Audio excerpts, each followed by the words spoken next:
Wakati kombe la dunia la vilabu linatarajiwa kuanza Jumapili tarehe 15 Juni, FIFA imetoa orodha ya nchi 5 zenye wachezaji wengi zaidi waliomo katika vilabu, ambapo jumla ya nchi 81 zimewakilishwa na wachezaji wao wanaokipiga katika klabu mbalimbali duniani.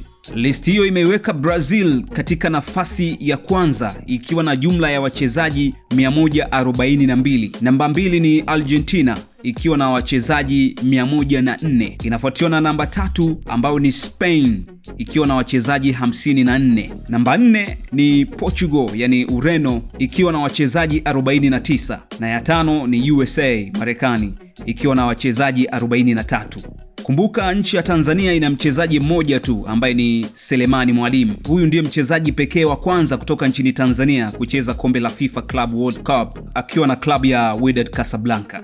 Kombe la dunia la vilabu litakuwa tukio la kihistoria katika soka la kimataifa, kukiwa na jumla ya timu 32. Mashindano haya yatafanyika nchini Marekani yakileta pamoja vilabu bora kutoka kila bara kwa mashindano ya mwezi mzima. Mechi zitachezwa katika miji mbalimbali ya Marekani kwenye viwanja vya kisasa ambavyo pia vitatumika kwa kombe la dunia la 2026. Ulaya inawakilishwa na vilabu 12, Marekani ya Kusini ni vilabu 6, wakati Asia, Afrika na Amerika Kaskazini kila moja imetoa vilabu 4 pamoja na timu moja kutoka Oceania na nafasi ya mwenyeji Marekani. Una maoni gani kuhusiana na chat hiyo ambayo imetolewa na FIFA? Weka maoni yako hapo chini, usisahau kusubscribe na kubonyeza alama ya kengele ili uwe mtu wa kwanza kabisa kupata stories zetu. Mimi naitwa Ibrahims.